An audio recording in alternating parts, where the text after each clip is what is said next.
Hello Pokemon trainers, welcome back to another Pokemon Scarlet and Violet video here on iStarly TV. Today I'm going to be showing you my Iron Leaves raid playthrough, or walkthrough I guess you could say. So of course Iron Leaves is the brand new Paradox Pokemon, a Paradox Virizion basically, that was actually released today on Pokemon Day as a little surprise. And there is a raid event going on where you can get Walking Wake, which is Paradox Suicune in Scarlet, or Iron Leaves, which is Paradox Virizion in Violet. So this is my file of Violet. If you'll notice, it's in Spanish because when I first got both of the games, when they came out, I actually wanted to have a game that was in a different language, and I do understand Spanish for the most part, so I thought that, you know, basically for ditto purposes, like for Masuda method purposes, it ended up not being even that big of a deal, but it's cool still that I have, you know, this Spanish version of Violet. So anyways, the Iron Leaves raid for me is way over here, so I'm just gonna go ahead and get there, and then we'll get to the raid. So once again, you can access this raid event simply by connecting your game to the internet. You go to the Pokeportal and then you press the L button to connect to the internet. And then, depending on which version of the game you have, you will encounter that Pokemon. So let's go ahead and save the game. I forgot to do that in my Walking Wake video. Man, for some reason the Paradox Pokemon names always just mix me up so much because all of them are like 2 words.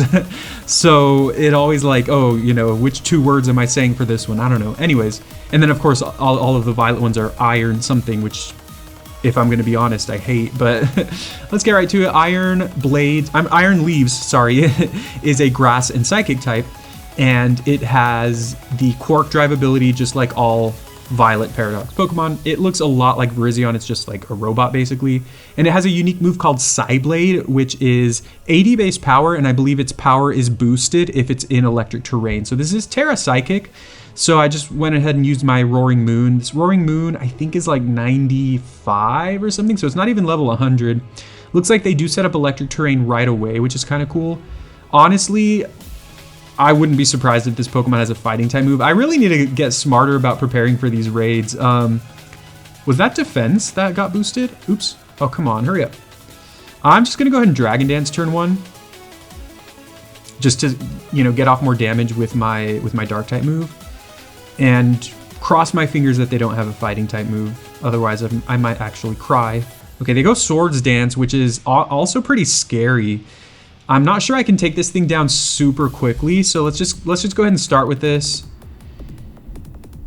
Okay, that does a lot of damage. I didn't want to spend too much time setting up too many Dragon Dances though, so what moves does this have? I kind of want to check. Oh, and then it gets burned. Perfect. So I should be able to do a lot of chip damage to it over the course of the battle, so that even if I die...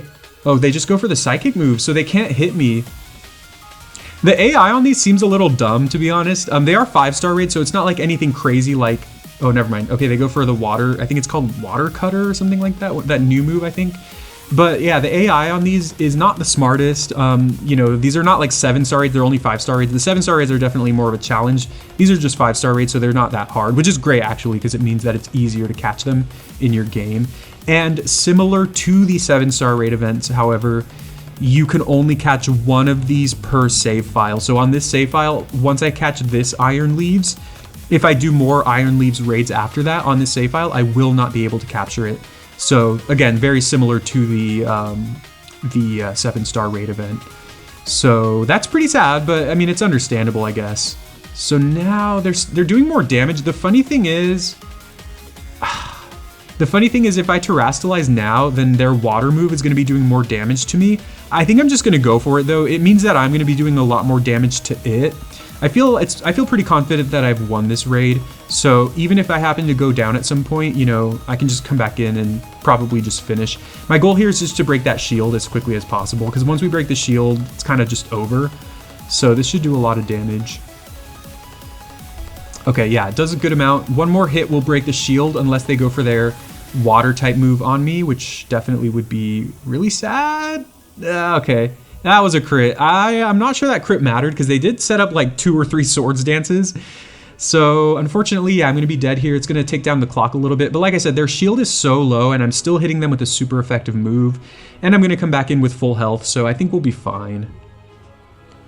But yeah, let me know in the comments which of these is your favorite of the 2 new Paradox Pokemon. And also, oops, Also, let me know what you thought of the Nintendo Direct. I'm sorry, the Pokemon Direct. It wasn't officially called a Pokemon Direct, I don't think, because it was just for Pokemon Day. It was just an announcement.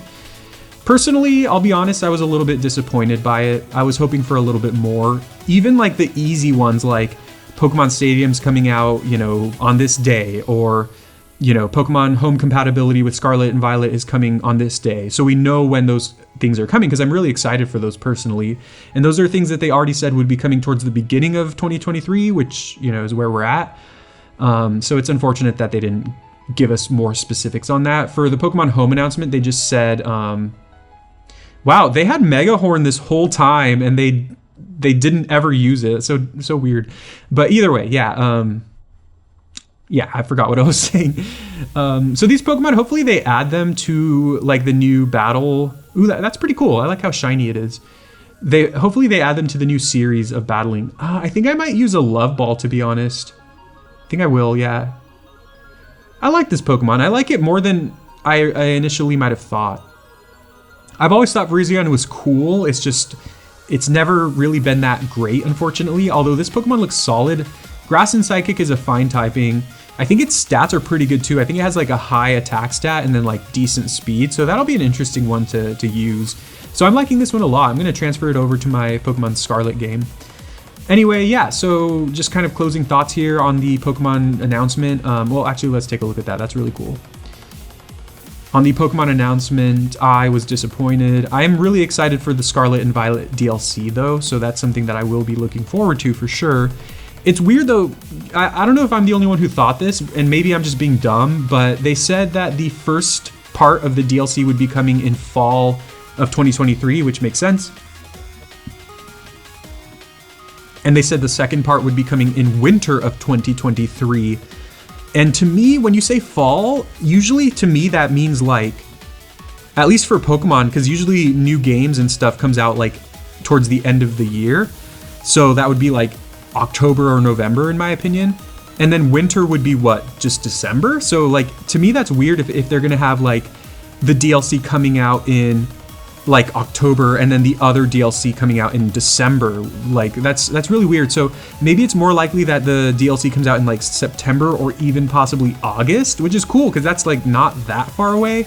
And then the second part coming out in December would I think make more sense. But anyways, yeah, interesting stuff. I'm excited that it's coming this year though. Anyways, yeah, so let me know what you thought. And here is the Iron Leaves. And I like this I like it. Looking at it, like actually seeing it in the game, I like it a lot more. It looks really quick too.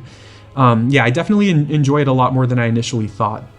But yeah, also, you know what? There was an update for Pokemon Sword and Shield. I'm sorry, Pokemon Scarlet and Violet. There was an update for these games. They fixed a few things, added a few things, nothing huge, but there were some quality of life improvements that they did add. So that's kind of cool too. So anyways, let me know your thoughts on Iron Leaves as well as Walking Wake, as well as everything else that they announced today in the Pokemon Day announcement. I'm looking forward to reading your thoughts and hearing them, and yeah, let me know what you want to do with your Iron Leaves. Unfortunately, they are shiny locked, so you cannot get a shiny, and unfortunately, they're not allowed in online battles yet either. So right now, all you can do is look at it, maybe raise it to level 100, and maybe help you take down other raids. But aside from that, yeah. Thank you very much for watching. I'll talk to you next time.